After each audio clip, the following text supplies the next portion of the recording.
Eu adorava meu trabalho no Ceará, especialmente quando trabalhava como motorista para o centro de distribuição grande em uma cidade mediana. Foi o melhor emprego de caminhoneiro que já tive, pois normalmente não precisava fazer turnos noturnos.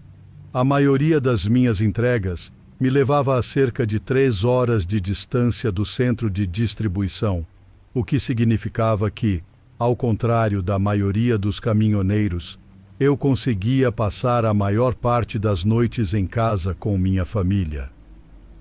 Nunca esquecerei a única vez que não consegui voltar para casa após meu turno.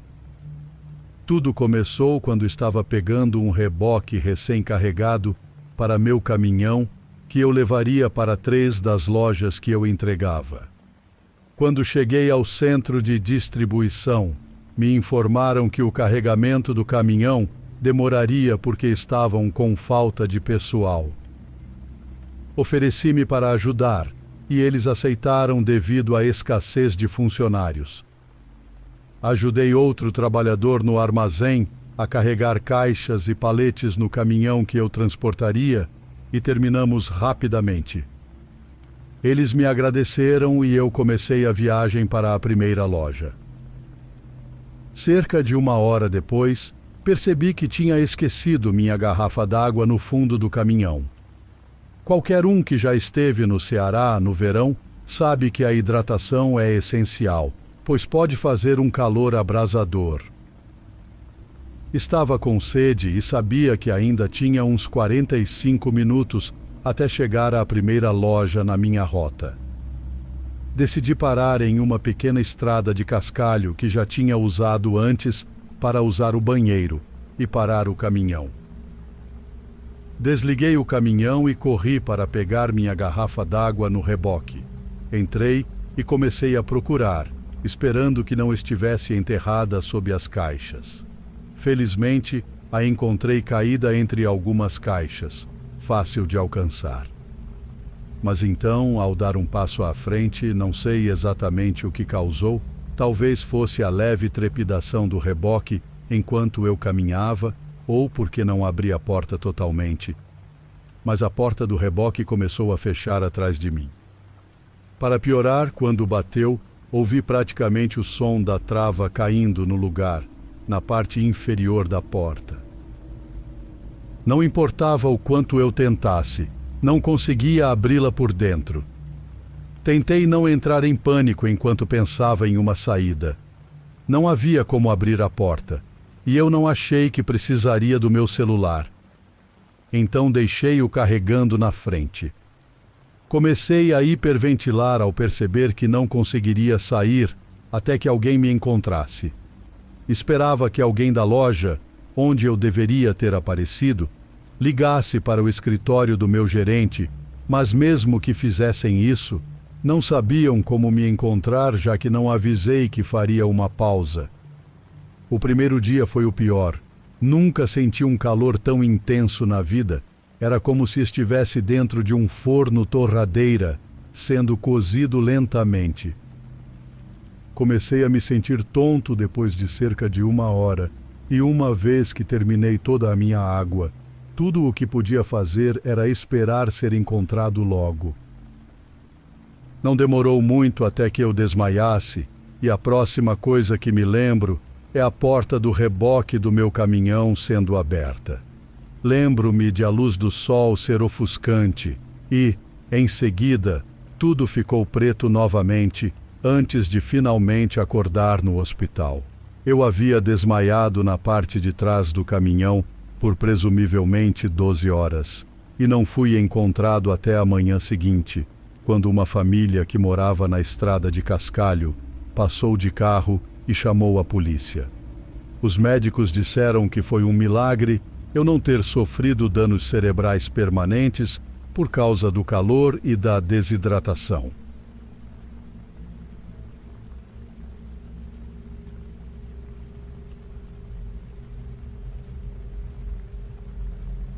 Esperava chegar em casa pela manhã. Então, quase do nada, começou a nevar. Após ouvir a previsão do tempo mais cedo, fui pego de surpresa. Não demorou para a neve leve se transformar em uma tempestade de neve completa. Vi outros veículos indo na direção oposta, começando a parar. Então decidi que seria imprudente continuar por muito mais tempo. Eventualmente, parei. Meu caminhão começou a fazer barulhos estranhos, então parei no acostamento, o mais próximo possível, para não ser atingido por outro carro. Sou caminhoneiro experiente. Tenho 36 anos e faço isso desde os 22. Em casos como esse, sempre estoco meu trailer com suprimentos extras. Saí da cabine e fui imediatamente atingido no rosto por uma ventania de neve. Peguei rapidamente alguns cobertores e outros pequenos suprimentos antes de voltar para a cabine. Liguei o rádio, esperando ouvir alguma informação sobre o tempo, mas só consegui estática. Comecei a ficar preocupado e abri o capô do caminhão para verificar o motor. Rapidamente descobri o problema. A correia do ventilador estava partida. Achei que a melhor opção seria chamar um guincho, então procurei rapidamente um número de telefone. Sentei na cabine, tremendo de frio, esperando o que parecia uma eternidade pelo guincho. Tentei me aquecer com os cobertores, mas não era de muita ajuda. A neve parecia cair mais pesada e o vento ficar mais frio. Já tinha estado nessa situação antes, mas não me senti tão mal quanto desta vez. Liguei o rádio mais uma vez, mas desta vez ouvi algo além da estática. Parecia uma voz, mas não conseguia entender o que dizia. Xinguei frustrado e irritado com toda a situação. Foi então, sob a luz brilhante da lua, que notei algo nas árvores ao meu lado. Pensei ter visto algo se movendo, mas era quase impossível de ver com a neve rodopiante. Quem quer que fosse, parecia estar segurando algo no rosto. Fiquei bastante assustado, sem esperar ver alguém surgir do meio do nada na floresta. Não sabia o que fazer, então abri um pouco a porta e disse: "Ei, você está bem?" A pessoa não respondeu, o que foi imediatamente um sinal de alerta. Chamei novamente, mas sem efeito. Fechei a porta e tremi, começando a sentir mais pânico. De repente, a pessoa começou a caminhar em direção ao meu caminhão. Agora eu podia ver que parecia ser um homem adulto. Assim que ele alcançou a linha das árvores, parou.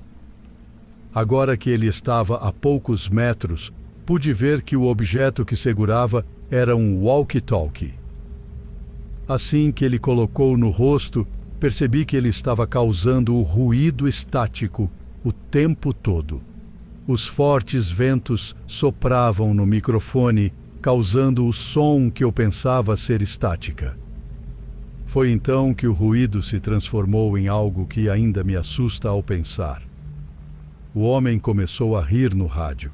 Não era uma risada normal, soava maníaca. Foi então que percebi que minha vida poderia estar em perigo e eu não tinha como escapar. Em pânico, tropecei até a parte de trás da cabine e abri minha caixa de ferramentas, onde peguei uma pequena chave inglesa. Não era de grande ajuda, mas se chegasse a isso, era melhor do que nada. Puxei a cortina e me sentei na parte de trás da cabine, preparado para sair apenas se ouvisse ele tentando entrar. Peguei meu telefone para chamar a polícia, mas quando pensei que não poderia piorar, meu telefone morreu. Como meu caminhão não ligava, não tinha como recarregá-lo. Uma sensação de pavor me invadiu ao perceber que minha única esperança era o guincho, que talvez nem chegasse por mais uma hora. Lembrei-me de que tinha deixado o rádio ligado na frente quando ouvi a risada maníaca começar novamente. Era incessante e cada segundo que passava parecia tortura. De repente, depois do que pareceu uma eternidade, parou. 1 minuto se passou, depois 2, e comecei a me sentir um pouco aliviado pensando que o homem tinha ido embora. Mas tudo mudou quando ouvi a maçaneta da cabine mexendo. Suor imediatamente se formou na minha testa, apesar do frio congelante, e a adrenalina começou a bater, percebendo que eu poderia estar a segundos de lutar pela minha vida. Então o som parou, seguido por um estrondo alto. Parecia que ele estava chutando a porta e eu sabia que a trava não aguentaria se ele continuasse. Foi quando ouvi o som de um veículo. Levantei-me instantaneamente, puxei a cortina e fui para a frente da cabine esperando ver o guincho. Felizmente era ele. Assim que o homem me viu, ele fugiu para a floresta correndo, sem me importar com os ventos ferozes e a neve castigando meus olhos e pele. Saí da cabine e corri direto para o guincho.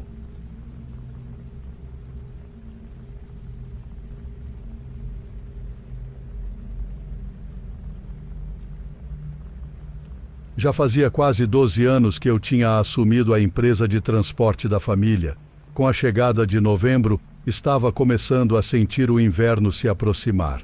O sol se punha cada vez mais cedo e a temperatura caía constantemente. Mal sabia eu que os dias mais sombrios ainda estavam por vir. Eram cerca de 9 horas da noite numa quarta-feira e eu estava prestes a fechar a loja quando meu celular vibrou. Olhei para o identificador de chamadas e vi que era um dos meus motoristas, Marcos. Ele costumava ficar até tarde nas estradas entregando mercadorias, mas aquela ligação era estranha. Ele estava comigo há 7 anos e nunca me ligou fora dos nossos check-ins rotineiros. Atendi o telefone e notei imediatamente o pânico em sua voz pesada. Ele disse que estava sendo seguido. Meu coração afundou e meu estômago revirou. Não entendi como ele poderia ter tanta certeza de que estava sendo seguido, mas não queria duvidar dele, já que sempre foi extremamente confiável e sensato. Marcos não deu mais informações, apenas disse que estava com medo e precisava de ajuda. Não havia muito que eu pudesse fazer naquela situação. Então disse a ele para sair da rodovia e chamar a polícia. Falei para ele dirigir até um local onde houvesse outras pessoas, para não ficar completamente sozinho. Ele continuou me fazendo perguntas, mas eu não tinha ideia de como responder. Tudo o que eu disse foi para ele manter as portas da cabine trancadas e me ligar de volta assim que estivesse seguro. Esperei ansiosamente pela ligação dele, mas os minutos pareciam horas. Depois do que pareceu uma eternidade, Marcos finalmente retornou à ligação, mas dessa vez soava diferente. Ele disse que tinha parado em um ponto de descanso na beira da rodovia e que estava seguro. Perguntei se ele via alguém por perto, mas ele disse que estava muito escuro e que tinha se preocupado à toa. Senti pena dele, percebendo a vergonha em sua voz. Uma pequena parte de mim também sentiu que ele poderia estar em perigo real. Ele tinha trabalhado muitas horas extras e provavelmente estava exausto, o que tornava perigoso para ele estar na estrada. Como ele não estava longe, disse para ele ficar onde estava e que eu iria buscá-lo. Também lhe dei uma lista de cidades e estradas próximas para ele se mover caso estivesse em perigo. Instruí-o a chamar a polícia se visse qualquer atividade suspeita, apenas por precaução. Entrei em ação e comecei a dirigir em direção a Marcos. Eu tinha planejado a rota mais rápida até o ponto de descanso, mas não conseguia afastar a sensação de que algo ainda estava errado. Conforme dirigia, notei como a rodovia estava deserta. Não havia faróis à vista, apenas eu e a estrada. Depois de cerca de 30 minutos, finalmente cheguei ao ponto de descanso. Dirigi até a entrada e encontrei o caminhão de Marcos abandonado na beira da estrada, a cerca de 50 metros do ponto de descanso. As portas estavam abertas e os faróis acesos. Meu coração afundou e corri em direção ao caminhão. Ele tinha desaparecido. Senti como se estivesse vivendo um pesadelo. Gritei desesperadamente seu nome, mas a resposta silenciosa me trouxe lágrimas aos olhos. Liguei para a polícia, tentando ao máximo formular frases coerentes, mas eles sabiam exatamente do que eu estava falando quando mencionei o nome de Marcos. Ele já tinha ligado minutos antes e contou que um carro o seguia há 1 hora e que tinha acabado de parar em um ponto de descanso, abandonado onde ele estava estacionado. O atendente disse para ele ir embora e ele foi, antes de começar a gritar de medo. Entre seus gritos de terror, suas últimas palavras foram "vou morrer", e então o telefone desligou. A perícia vasculhou a cabine em busca de impressões digitais ou sinais de crime, mas estava completamente limpa. Meu coração está com sua esposa e filho pequeno, que provavelmente nunca mais verão ou falarão com ele novamente. A culpa que sinto todos os dias é imensurável. Se eu tivesse dirigido um pouco mais rápido ou saído 1 minuto antes, talvez pudesse ter salvado ele de seu terrível destino. E para o meu querido amigo Marcos, esteja você morto ou vivo, espero que esteja em um lugar melhor e em paz.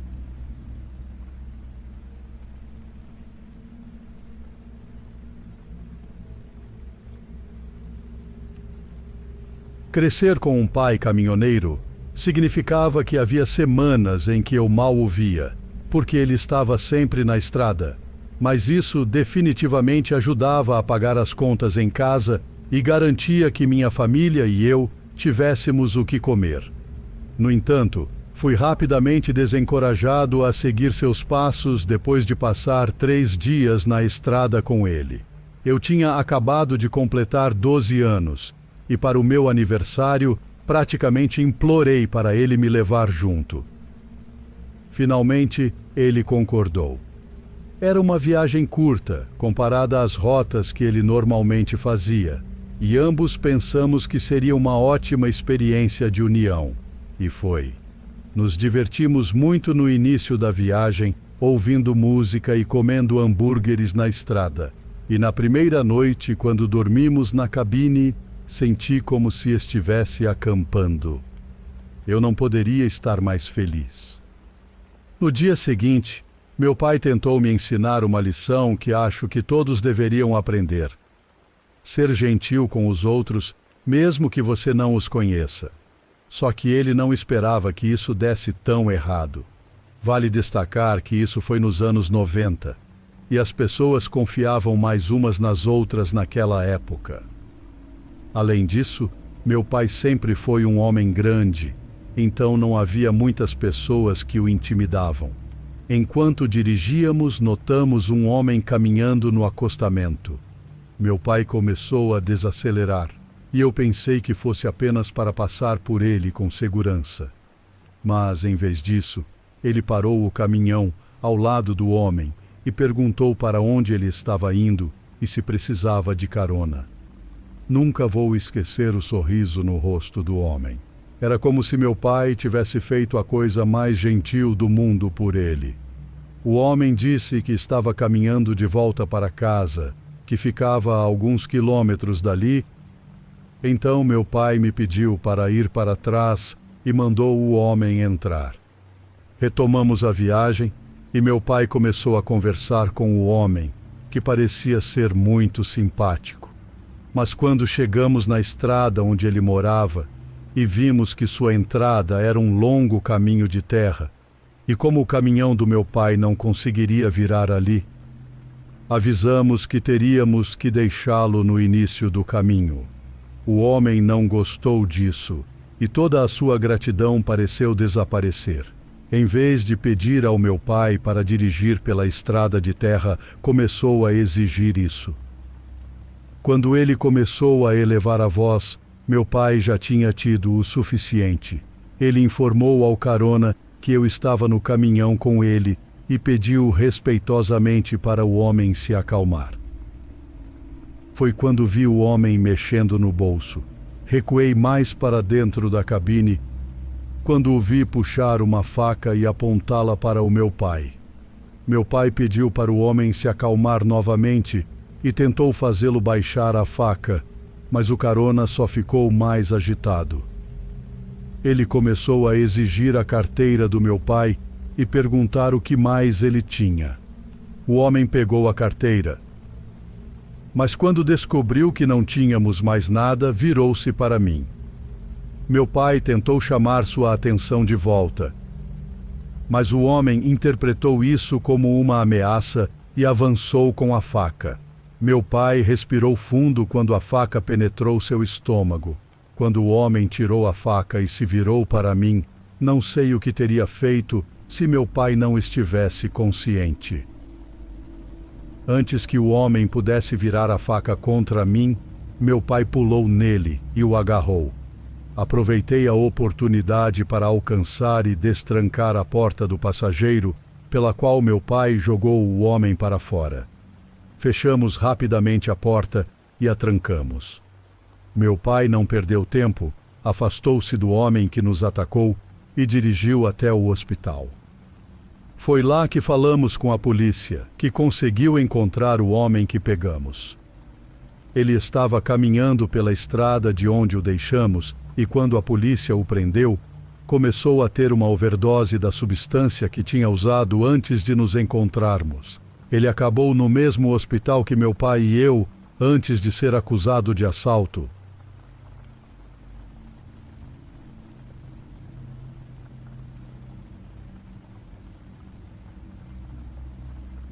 Sou caminhoneiro há 9 anos, e durante esse tempo já vi coisas incríveis que muita gente nem acreditaria. Mas, como dizem, nada te prepara para o futuro. Aprendi isso da maneira difícil numa noite fria de dezembro. Eu tinha dirigido o dia todo. Porém, perto do final do meu turno, comecei a sentir o cansaço e decidi parar em um ponto de descanso. Nunca brinquei com paradas de descanso, então estacionei meu caminhão bem no final do estacionamento, garantindo que houvesse vários outros veículos entre o meu e quaisquer potenciais perigos. Coloquei os freios de estacionamento, peguei minha lanterna e saí da cabine em direção aos banheiros da parada. Enquanto caminhava, notei uma mulher parada nas sombras na beirada do estacionamento. Ela parecia desgrenhada e aflita, e era claro que algo estava errado.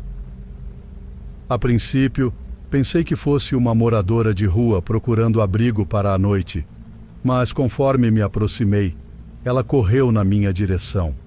"Por favor", ela implorou, "preciso da sua ajuda.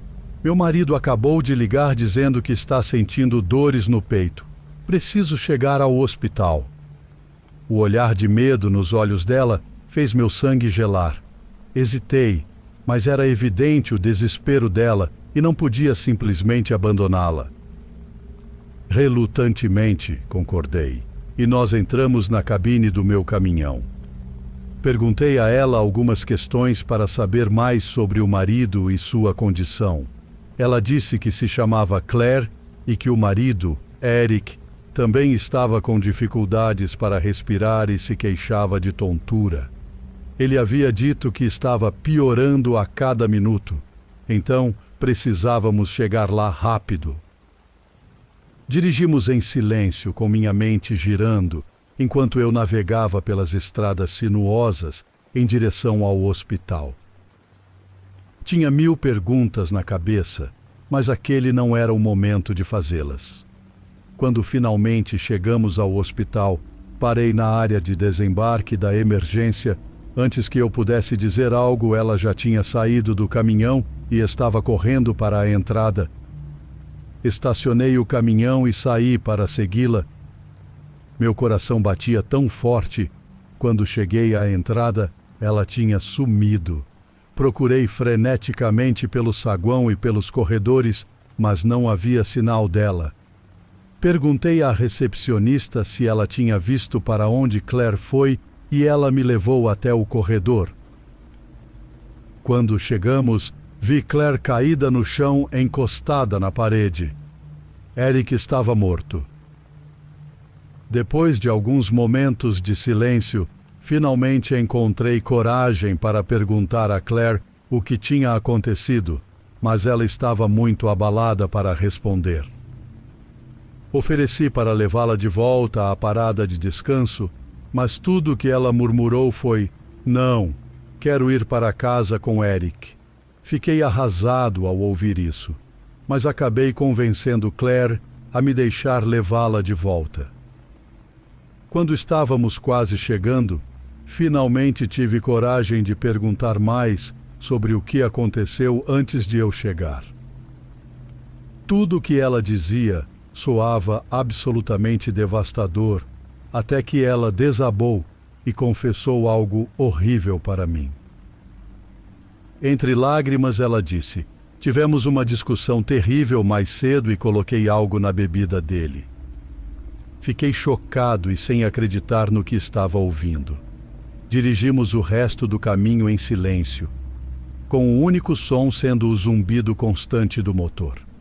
Quando finalmente chegamos à parada de descanso, Claire saiu e caminhou lentamente de volta para a parada. Depois de me recompor e respirar fundo algumas vezes, liguei para a polícia. Acho que aprendi uma lição difícil naquela noite. Por mais experiência que você tenha na vida, você nunca sabe o que o futuro reserva.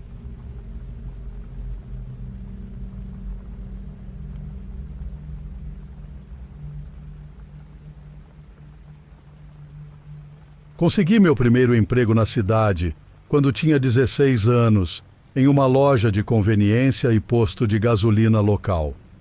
Como ainda era estudante do ensino médio, meus turnos eram mais tarde no dia. Como eu não tinha carro, às vezes precisava ir a pé para casa, o que não era tão ruim. Eram apenas uns 20 minutos de caminhada, e nos dias em que ia trabalhar direto de casa, usava minha bicicleta e reduzia o tempo de viagem pela metade.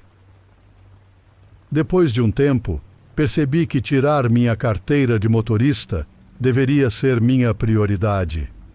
Percebi isso depois de terminar um turno em meados de maio daquele ano. Eram umas 8 horas da noite e o acostamento da estrada estava estreito por causa da neve acumulada. Isso significava que na minha caminhada para casa, eu estava praticamente na estrada, e como já estava bem escuro, usei a lanterna do meu celular para alertar os motoristas. O problema era que, como era fim de dia, meu celular, já velho, estava com a bateria fraca e morreu antes de eu chegar em casa. Por isso fiquei aliviado quando vi faróis de um caminhão se aproximando e me oferecendo carona. O motorista do caminhão, um homem na casa dos 30 ou 40 anos, pareceu simpático. Ele perguntou para onde eu estava indo e me deu carona. Durante a viagem, conversamos sobre trabalho e perguntei há quanto tempo ele era caminhoneiro. Ele disse que dirigia desde os 18 anos. Mas quando perguntei por qual empresa trabalhava, ele foi vago, dizendo aqui e ali. Deveria ter percebido que algo estava errado, mas não pensei muito nisso e continuei a viagem. Quando avisei que minha rua estava chegando, ele não respondeu, então repeti a informação. Sem reação, tentei pegar meu celular, mas ele me interrompeu. Olhei para ele, confuso e cada vez mais preocupado. Quando passamos da minha rua, meu coração disparou. Tentei falar, mas não consegui. Ele olhou para mim, riu e disse calmamente: "Não faça nada estúpido e você ficará bem." Virei para o painel pensando em como escapar. Perguntei para onde ele estava me levando, tentando distraí-lo enquanto pegava meu celular, mas lembrei que estava descarregado. Já sem esperanças, tive uma ideia que salvou minha vida. Respirei fundo, Soltei o cinto de segurança e, quando ele olhou, atirei o celular em sua cabeça com força. Joguei a porta do caminhão aberta e pulei, rolando no chão e sentindo algo estalar no quadril. Sem perder tempo, corri para casa pelos bosques ao lado da estrada e não olhei para trás. Assim que cheguei, entrei em casa e tranquei a porta, chamando a polícia. Minha mãe chegou cerca de 1 hora depois do incidente e a polícia ainda estava lá. Após dar meu depoimento e descrever o caminhão, minha mãe me levou ao hospital. Não quebrei nada na queda, mas tive um quadril machucado. O mais importante era que eu estava vivo.